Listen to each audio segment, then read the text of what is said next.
Have you ever jumped on the scales and keep seeing the same number over and over again, yet you're maybe pushing the boundaries in terms of going to the gym? You feel like you're working out really, really hard, but that number on the scale just doesn't budge. Look, I've been there too, and many of my clients have actually been there. And in today's episode, I want to talk to you about other ways and real ways to measure true success when it comes to the gym. Because there is much, much more to this health and fitness picture than what that little number says on the scales. Because real success and real progress isn't about weighing less, it's about being stronger, it's about moving better, and more importantly, living better. For the OGs listening, you'll know I've done an episode on this in the past, but I wanted to revisit it because in the most recent intake of coaching clients I've had a bunch of them go through what I call the bulletproof benchmark session. And it's ultimately a different way of testing and pulling in different metrics to define what success looks like. And this is something I've been trialing and testing for years, if I'm being honest. I remember way back when I became a personal trainer, I never really came into this space to say to people, look, I'm going to get you an amazing transformation. Not that there's anything wrong with that. I've got clients that will tag me in their before and afters and I'll share it and all that sort of stuff. But in terms of the message that I'm trying to promote, I wanted it to connect to a much deeper meaning, to improve the quality of the lives that we live. And almost in a way, like the gym was missold to me. I got into the gym for all the same reasons as probably most of you guys, where I wanted to look away, I wanted to be bigger, I wanted to be like, I don't know, just get this external validation and attention from being jacked and muscular. And along that journey, I started to find out some other things about my body in terms of my mobility, how well I felt, my strength, my energy. And it opened up my eyes to this world of, like the gym is a catalyst for much more than just looking a certain way. It actually plays more into feeling better. And as I said earlier, being stronger, being able to live that quality driven life. So when I became a personal trainer, as I said, I never wanted to just do the before and afters. And I thought to myself, what is other ways I can measure success? And on this journey over 4 years now, we've been trialing and testing this, but more importantly, 7, 8 months ago, I created this bulletproof benchmark session. And in that session, I must be hitting around 50 different clients I've taken through this now, where we get a snapshot of where they're at. And roughly about 5 to 6 weeks' time, we retest some of those same metrics. And the idea behind this was to shed a different light on other metrics than the scale, more importantly. I'd probably say about 70% of my clients have been so caught up on what that number says. And I've told this story in the podcast before, but one that stands out to me was a lady that I trained who reversed her type 2 diabetes. She felt incredibly much more powerful and stronger. She had more energy. She was happy to go to the gym 3, 4 times a week. She went to the gym on her own, which was something that was quite scary for her to do.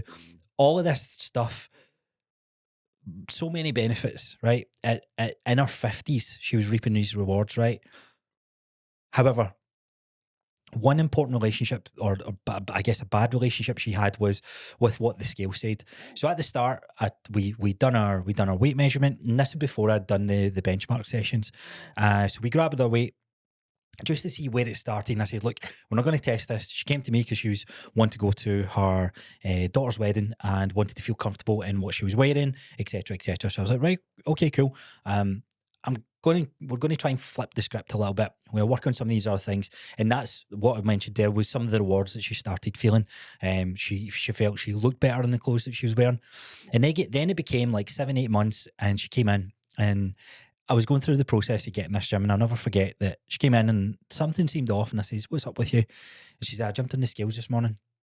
And she broke down crying, like trying to tell me the story of the scales had only moved half a kilo. And she was in distress and distraught from the scales only being down half a kilo. Yet over those 7 months, being able to squat, deadlift, have more energy, feel better in the clothes that she was having, see the actual measurements of her, the measurements we didn't know at this point in time, but reversing type 2 diabetes, having better control over her hormones, because she was on various different things, and just living a better life. Yet the scale had so much power over her emotional control. So when this was one of the kind of more pivotal points in my coaching career where I was thinking, right, I need to try and hammer this message home. What is other things that I can do? One that I've always done with clients is body measurements, and I'm glad I had this with this client that I had, because she came in and we obviously spoke about like scales don't mean they're an indicator, but there's so many different things that can happen or be the reason why weight doesn't necessarily drop down. Building lean muscle tissue, what you've ate the night before, like so many different varieties, especially for you guys who weigh yourself sporadically. So this was someone who weighed themselves 7 months prior on a random Tuesday when they signed up to me, and then 7 months later on a Friday morning jumped back on the scales again, right? And if you're going to weigh yourself, don't go based on one measurement.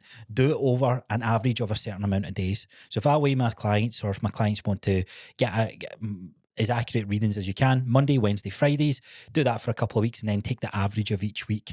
Monday doesn't compare to Wednesday. Wednesday does not compare to Friday, so on and so forth. But anyway, long story short, like there was a number of reasons as to why the weight probably didn't go down. But more importantly, there was all these other things that if she didn't jump on the scales, she was in a happy place when it came to her health and fitness.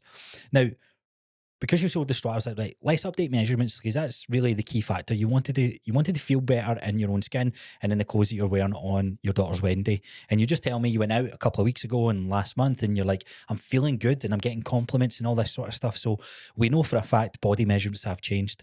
So we updated them, and it was something like 23 or 24 centimeters off her waist. Right. So when I had that number, that was a more important number than just the scale weight come down. And as I said, there's a number of different reasons why scale weight won't necessarily budge sometimes.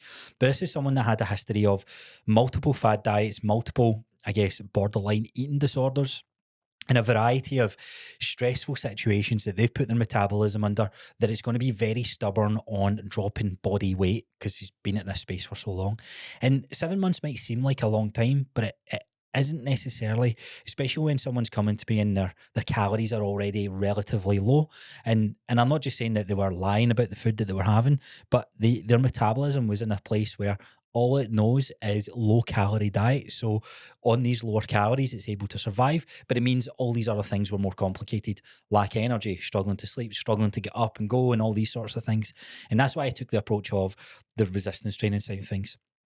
But anyway, long story short, this was where this idea was born, and I'm so glad that we had the weight in the scales, right? So we know weight only came down half a kilo, which isn't the ultimate selling point for a personal trainer. Come to me and we'll lose half a kilo in 7 months. You'll be like, jog on, mate. Like, I'd rather go to someone else. But what was more important to me was the body measurements had came down.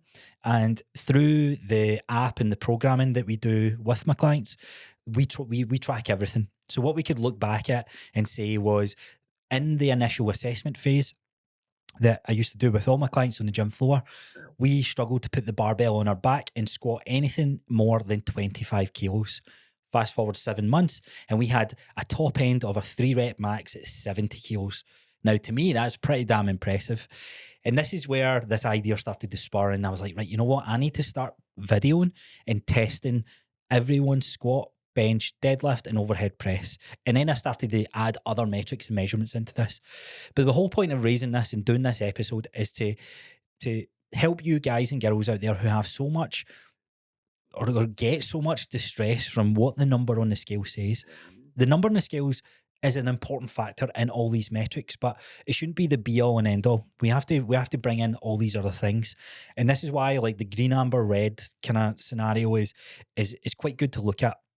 It's not just being really good at one metric. So, for example, we look at powerlifters, their squatting is probably up there. However, their body weight is high, their waist measurement's high, and the other factors when it comes to their cardiovascular fitness is relatively low.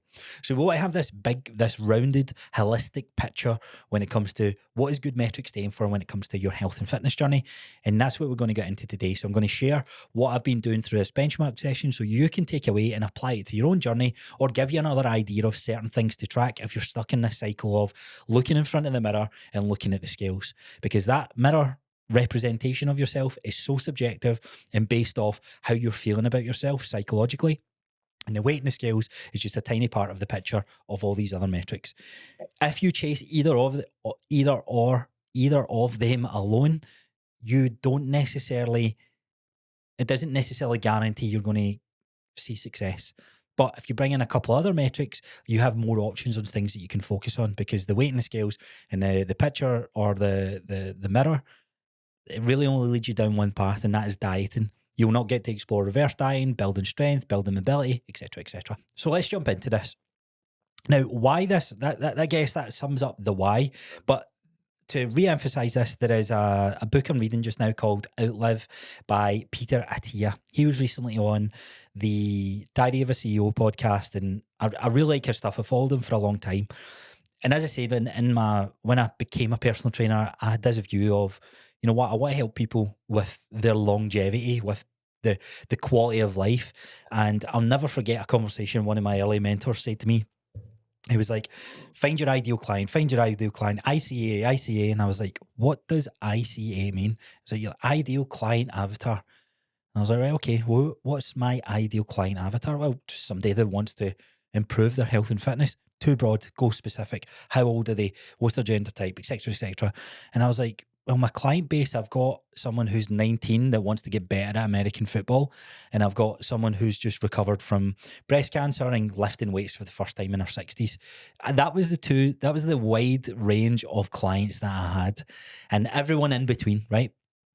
And I remember saying this back to him, and he was like, just pick one and double down on it and see who you enjoy training most. Because that was the question. He said, who do you enjoy training most? And I was like, well, I like the performance side of things. Like, I really do. The nuance of the programming that goes in to get someone more explosive and powerful for their sport that they're playing. But then on the other hand, someone who's not lifted weights their whole life, it's literally like, it's so hard to describe. It's almost like you're showing them this new world of, wow, like, why have I not done this for so long? And more importantly, you add years to their life. Now, in this book called Outlive, he talks about health span versus lifespan, how long you live, but more importantly, how well you live. We always kind of talk about in fact, many of us have probably experienced this, such and such, living to a certain age, whether it's a parent, a grandparent, a friend, a family member. And sadly, usually the last 5 years or 10 years, in some cases even longer, a conversation you will typically sound around or something like this. Yeah, like their health's been really bad for so long. Like, it's better off now that they've passed away. Like, death was the better answer for them because of the quality of life that they lived in the last part of their life. And I'm not going to pretend that I know the research and the science behind all this, but one thing that Dr. Peter Attia makes here is that your strength, your fitness, and your endurance is your armor against disease, injury, and dependency later in life. And there's lots of information in this book that he talks about where there is multiple different factors as to why someone may get an illness, get a disease, get a cancer of some sort, or have it something that affects, one, the quality of life, and two, their risk of dying or risk of reducing how they live. But there is a common theme on those who live longer lives and still keep their dependency and the quality of life. And that comes down to strength and muscle mass, right? Endurance is another factor that comes into this, but those three components, forget medicine, forget weight loss jabs, forget all this sort of stuff. Those three pillars can almost guarantee you that you'll have a better experience no matter what happens to us. The part of the book that I'm in just now, he's talking about genes and how we can all be predisposed to certain things like the dementia gene, etc., etc.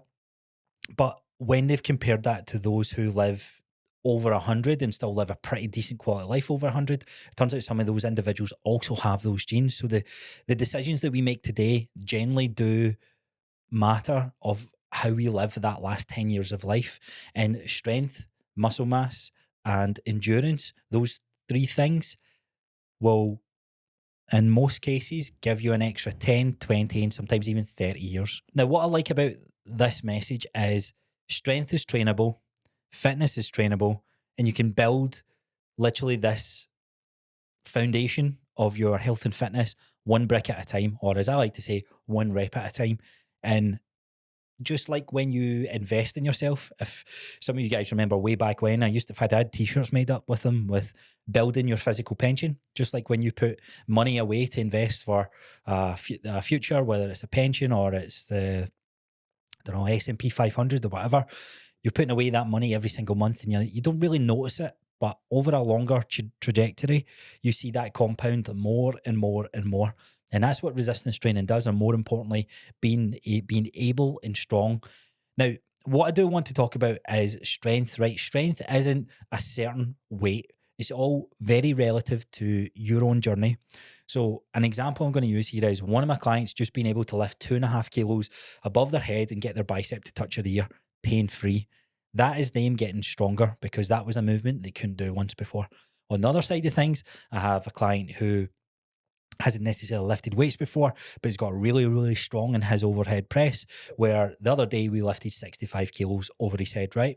So two completely different people. On paper, you go, well, he's obviously much, much stronger than them. That doesn't necessarily matter. Our strength journey is relative to ourselves, because what's more impressive to you and me, it's all our biases of what that shapes. So don't get too caught up on necessarily the numbers in some of these metrics that we're going to talk about. Just get the measurement. And as long as that improves over a 8-week period, a 12-week period, a 6-month period, you are on the right track.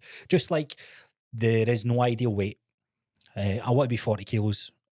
Why? Like, it's almost an irrelevant number. And probably what it is you want when you get to a deeper meaning of what that number on the scales means to you is better feeling, more confident in your clothes, able, feeling good, having energy, so on and so forth. Okay, so first metrics, as I said, very common ones that most of you will pay attention to: weight in the scales and waist measurements. First of all, they absolutely do matter. But when you carry it, like or where you carry it matters most.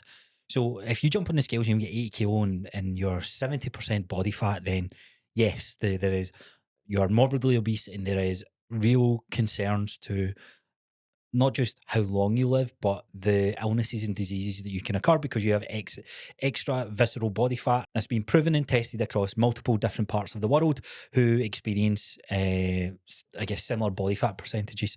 But the waist circumference or the body measurements can also help with this. So this is why if we see that metric come down but the weight is necessarily staying the same, well, then that means that you're adding muscle mass to other parts of your body, but your visceral body fat is coming down, which is a good thing. So the sort of what I done here was pulled generic scoring system. So take this with a pinch of salt, but it's good to aim for. As I said, the most accurate reading is going to be where you want to go, where you're at just now, and how that progresses through that journey. And this is why it's not just one metric, there is multiple metrics. So waist circumference is good to take a snapshot of. Men should aim for around under 40 inches. And women can look to aim for around under 35. So if you want to make this even simpler, height obviously depends and all these other things, but you can take your height and you can divide it by 2, and that becomes your waist target. So if you are, I don't know, like say 170 centimeter man, divided by 2, and then there's your waist circumference in centimeters, right? So as I said earlier, waist and weight measurements are absolutely important to this part. So let's start there. So weight isn't necessarily the be all and end all. Weight absolutely does matter, but it matters where you carry it most. So a lot of research and a lot of data has been done on the more weight we carry around our midsection, the more visceral body fat we have, the likelihood that we will be prone to certain cancers, diseases and illnesses as we start to age. Now, this is the same on the other side of the scales, no pun intended there, where you have people who are underweight. So a good rough aim for the inches around your waist, for men should aim for about 40 inches, and for women it's about 35. Now, that's very generic, so that's the only thing I'll say with this. Don't take this with a very small pinch of salt. The best way to kind of look at this, if you get certain height ratios, etc., is take your height in inches and divide it by 2. So an example, like if you look, let me get one up here. So if we look at 2 examples here, let's say there is a 6 foot tall man. Let's say I'm 6 foot tall for the sake of this example. My height would be 72 inches or 183 centimeters. So half of that would be half of 72, which would be 36 inches, is what my sort of goal waist should be. Again, take it with a pinch of salt. It's just a generic metric to hold you something accountable to for. For a woman who's 5'4", which is 64 inches, divided by 2, 32 inches. Okay. So it's one of those just general things that people will have kind of came up with in terms of formula to have something that you're not just guessing at. Now, as I said, don't obsess. This isn't about getting perfect abs, but this is about your organs, I guess, having enough room to do their job and not be crowded with this extra visceral fat that's pressing up against it. So with that being said, one of my favorite things to do with clients is grip strength test. You can buy a little dynamometer and you squeeze it and it spits out a number. Now, this sounds quite boring, but it's quite fun, to be fair. It's something I'd done way back. It was, I think it was DeFranco or one of the top powerlifting coaches. I think they all were actually doing this at the same time. But I remember them talking about how they would measure what the workout would be for their clients on the day by getting this little tool, getting them to squeeze it, because it's good representation of how stressed they were, how well they were sleeping, how fatigued they were. And a light bulb went off in my head and I was like, this would be a good thing to do at the start of someone's journey and then see how much strength we've gained over a certain period of time. So it's one of the biggest predictors of health and survival. So bear in mind, this was 5-7 years ago. This was getting talked about, and now it's getting brought into practices in terms of measuring someone's health, not health span, but someone's health and survival. That the weaker that score is, the likelihood, again, just like having visceral body fat, that you're going to be more prone to illnesses and diseases and a low quality of life the older that you get. And the sad thing about this is a man in his 50s back in the 1970s had a stronger grip strength than a teenager in his late teens, 17, 18. That to me is quite scary. It's quite frightening. And it's all because resistance training or just genetic strength isn't necessarily required as much as it was maybe in our parents or grandparents growing up, where there was very laborious jobs. Most of us have office jobs, the age of technology, etc., which is a great thing, but it should highlight the importance of us getting weaker and having less muscle mass and less strength. There is no other way to build that than inputting some form of resistance training. Hello there. Sorry I'm interrupting this episode, but I just want to remind you guys that if you're tuning into this episode through YouTube or you're watching on Spotify, you might be wondering, why is Dale in the different studio? Well, I thought I would come and sit in here today.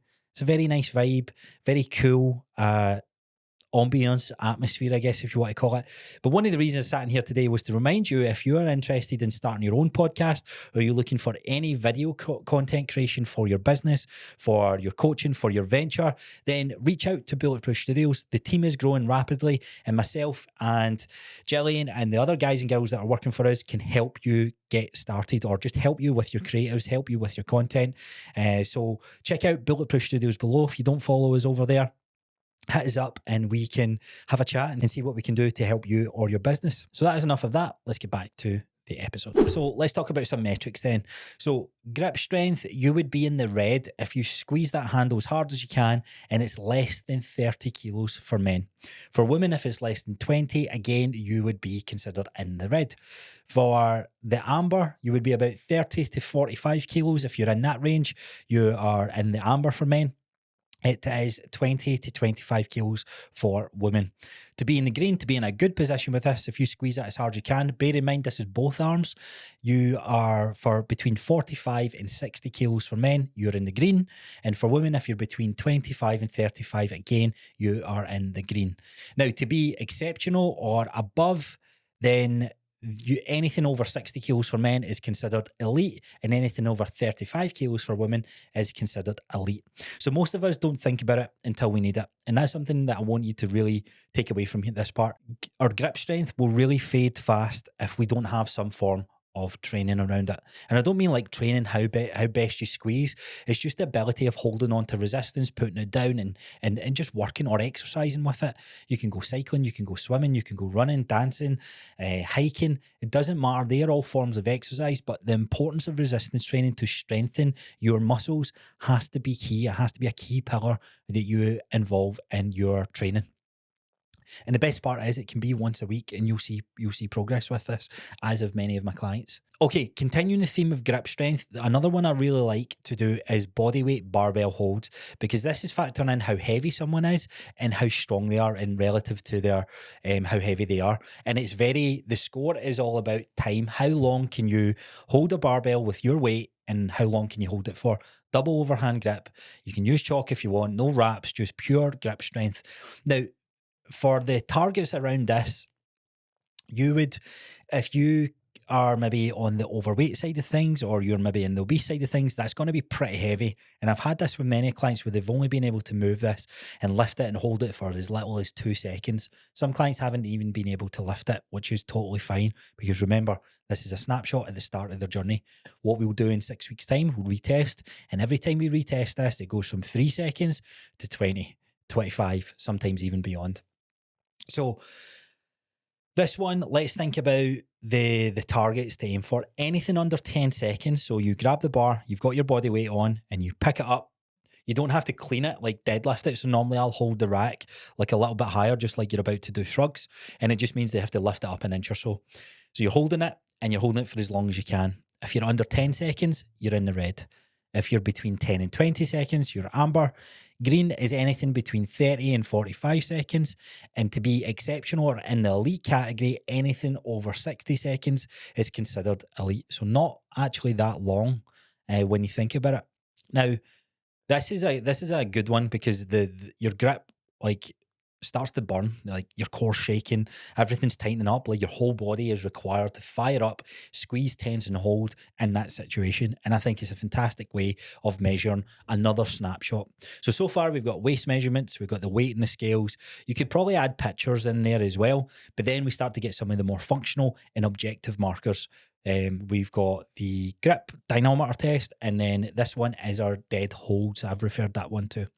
Okay, next one, continuing with the grip, is our overhead shoulder mobility and grip strength. And this is your dead hangs. So you're looking at a pull-up bar, preferably a straight pull-up bar. You hold on to it and you hang off that bar for as long as you can. Again, the testing around this is very, very similar. Under 10 seconds, you're in the red. Between 10 and 30 seconds, you're in the amber. Between 30 to 60 seconds, you're considered to be in the green. And to be an elite level or excellent category, anything above 90 seconds. So dead hangs are incredibly challenging exercises, but again here there is a grip strength component. You've got your body weight, your whole body has to fire up, but more importantly the shoulder mobility that is required to be able to hold that position and be locked into it is so valuable. It tells me so much more of someone's overall strength, not just how well they can lift a weight from A to B. So that's everything when it comes to the objective markers for our grip strength, and that's the 3 ways I like to do it: a squeeze test, a hold test down, and a hang test above head. Okay, next up, we've got our movement patterns. The first one obviously being squat. So 2 ways that I test this. I test someone's range of motion of their ability to do a barbell back squat or any form of squat. Some clients, when I get into this position, we do their testing and they can't hold the bar on their back. So we just change it to a goblet squat. And for me, I program stuff that's going to help their work on their shoulder mobility to get that barbell on their back. So that's like point number 1. If you can't do a barbell squat with the bar on your back, it indicates that your shoulders have really shitty mobility. So there's your goal. That's what you should be working on. Forget weight loss, forget all these other things just now. It changes it up a little bit. That being said, that doesn't mean you don't have to just not have a metric. You can change it to a front squat. You can change it to an SSB squat. You can change it to a goblet squat. Some form of range of motion that takes the hips, the knees, the ankles through its fullest range of motion. Now, let's say I've got a client who's someone who consistently works out, they lift weights. Where do they rank in terms of actual metrics of weight? So again, it's good because this is going on based off body weight again. So every time if you think about this, like The squatting is such a powerful movement. And it's been a while since we spoke about this. Maybe I could circle back to this as its own episode. But every time you move, you get up and off the couch. We always go like halfway and then we just sit back. So having the ability to strengthen what we do in those later years, squatting is absolutely key and vital. Okay, so let's talk about some numbers. Obviously, you're in the red if you can't get the mobility to hold the bar on your back. So working on that is stage one for you. If you're doing a goblet squat, obviously it's hard to put the heavy weight on the front of that, and that's just ultimately why barbell stuff is better to be measured. So squat targets here, you are looking at around 0.5 of your body weight. If you can't squat any more than that, then you're considered to be in the red. So if I'm a 100 kilo man and I can't squat any more than 50 kilos, I am considered to be in the red in terms of general population. For amber, it's 0.5 to 0.9 body weight times your body weight. To be in the green, you should be able to at least squat 1 to 1.25 times your body weight. So for me, I should be able to squat at least 100 kilos to 125 kilos. To be excellent, 1.5 and above times your body weight, you are in the elite category of the world, top 1.1%. Even in the green, you're in the top 1% at that point, but that's where you can take things a little bit further. So if you can squat your body weight, you're stronger than 70% of the general population, which is mental. 70% of general pop. Okay, moving on to the next movement. Back to that. The movement assessment side is also another thing here. So I'll recommend that you video yourself squatting side on, front and back, so you can see, is the mechanics of the movement dialed in? Are you hitting depth, etc., etc.? Because if you aren't hitting depth and there's the mechanic isn't, or you're not technically sound at doing that movement, that's what you need to work on first, not increasing the weight in the bar. How many times do you see people increase the weight in the bar and they end up doing half reps? These are full range of motion movements. The next movement is deadlift, being able to reach over and pick something up. I don't think I really need to explain anymore why this is a valuable and useful movement, but it's something that often gets criticised. But being able to bend over and have the ability to do that movement and use the muscles that's required to do that movement will reduce your back pain, reduce your chronic pain overall, and it's a pretty fucking badass movement. Why wouldn't you want to do it? So again, when it comes to the targets, if you can't do your body weight, you're considered to be in the red here. For amber, it's 1 to 1.25. For green, it's 1.5 times your body weight. And excellent or elite is considered to be 2 times your body weight. So for me, I should be able to lift a 200 kilo deadlift if I want to chase that elite category, so on and so forth. And I like these metrics because if everything's all well and good, there's so many different ways that you can, once you do all this testing, you gather all your data from where you're at, you can look at it and objectively go, right, yes, I want to lose weight, yes, I want to do that, but you know what, see that, I can deadlift my body weight, but see if I can deadlift double my body weight, I'm a fucking superhero if I can do that stuff. Okay, bench pressing. Again, this is more about the pressing movements, the muscles required to push yourself up off the ground, out a seat, or whatever, right? Again, a lot of valuable stuff in the late years of life. So basically pushing heavy things when it counts. Testing for this one, very similar to the squat, where it's 0.5 your body weight, you're considered to be in the red, 0.5 to 0.8, you're amber, 0.9 to 1.1, you're green, and excellent is 1.5 and above. On the pressing side of things, so with all these movements, as I said, always video them to make sure that first of all, are they technically sound? Is there any niggles? Is there things that need to be worked on before you increase the weight? Because it's not just necessarily about the weight, and that objectively can give you a better plan of action of what you do, what you want to work on, and what you want to do next. Last one of the movement assessment side of things is the overhead press. A great exercise. Very rarely do we reach above our heads with resistance, and this is real raw strength. So if you want to be able to pick up your kid overhead, again, this is a great thing with being able to train. But if you don't move that hand above head, which many of us don't do, we'll have more restrictions probably very, very soon. Like I've seen it as early as our 30s and 40s. And that only compounds to get progressively worse and cause more shoulder problems as we get older. So For your overhead press, 0.3 times your body weight. So if I'm 100 kilos and I can only overhead press 30 kilos, then again, I'm considered to be in the red. Anywhere from 0.3 to 0.5, again, you're in the amber. To be in the green, or for general population, 0.6 to 0.8.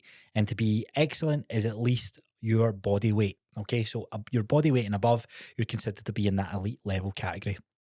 So that's all the movement side of things. We got waist measurements, we got weight measurements, we got pictures, we got the strength test for the grips, grip strength, overhead strength, dead hold strength. We then moved on to the movement screening side of things, which is your squat, deadlift, overhead press, bench press. And then we also have our strength metrics in each one of them. The last one is more of an endurance one.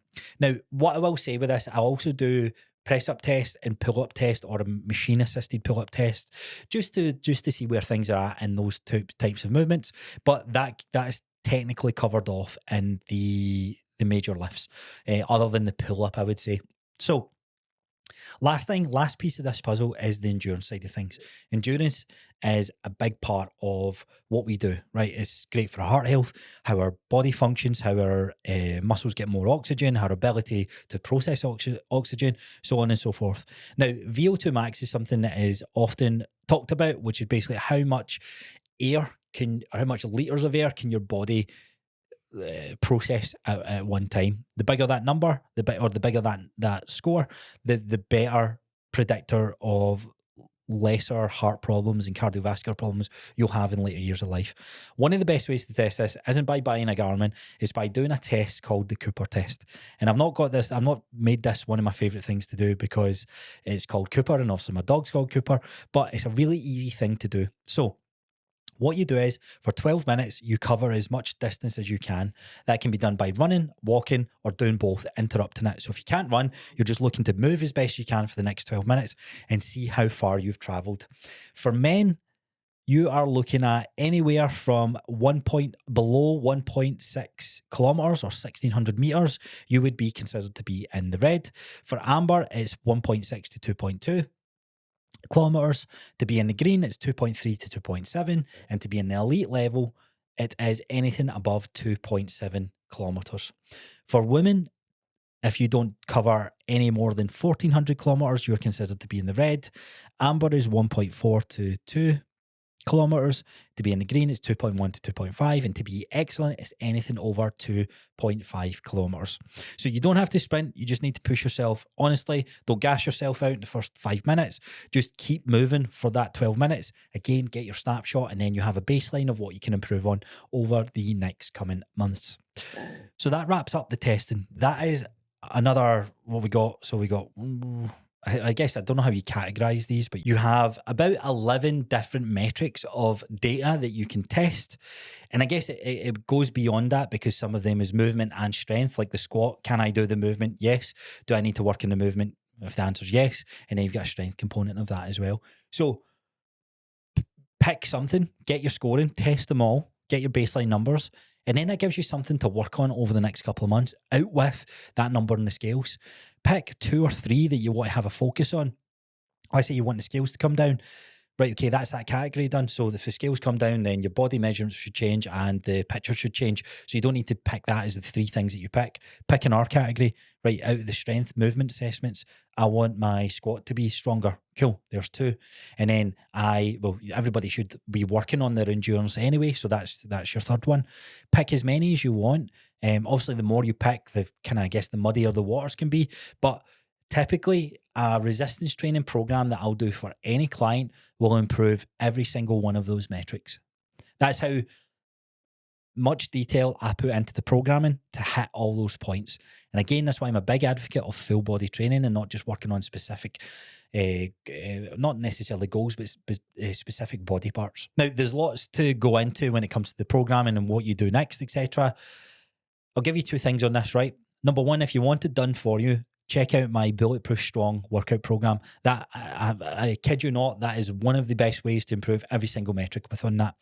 The second thing is, as I said, just picking one of them and exposing yourself frequently to doing those movements, but more importantly, tracking it. Check out the progressive overload episode that I've done. I'll leave a link below that. applying those principles to those exercises, you will see massive improvements in that. And also remember, these aren't changes overnight, but you can typically see improvements on these every 6 weeks if programmed correctly. As I said, the programming that I've got is about 12 weeks long. I can guarantee that if you follow that, your results will be dramatically different before once you've tested it and at the end. And the program that I've got has also got this benchmark session, so you can go into the gym and then put your numbers of where things are at. Now, think about this. If you show up today, where are you going to be 1 year from now? Where are you going to be 5, 10, 15? It's things that you don't necessarily think about, but it's absolutely vital to living a better life and living, as I said, that, like, what does your last 10 years of life look like? It's all part of why these metrics are important, okay? So I'll wrap this episode up, I guess, just with a few final thoughts. You're not just weight on the scales. Your strength, your endurance, your energy, it's your story, it's your journey that you need to go through. So if today's helped you shift your mindset a little bit on redefining what a successful fitness journey looks like, let me know. Tag me online, share this video with a friend, and let me know how you got on. If you've got any questions whatsoever, please reach out. And as I said, if you're looking for that 12-week program, check out the link below. It's pretty cheap, to be fair. It's just £12 per week. And that is, you've got 12 weeks of programming. And of course, you can cancel at any time as well. But the guys and girls that are going through that just now are loving it. And if you're already into the gym, but you're just guessing the workouts that you're doing, then there's an even stronger reason as to why you should be following a structured programming. So that wraps up today's episode. Let's build strength together. Use these metrics to redefine what true success means to you. And I will see you guys on the next one.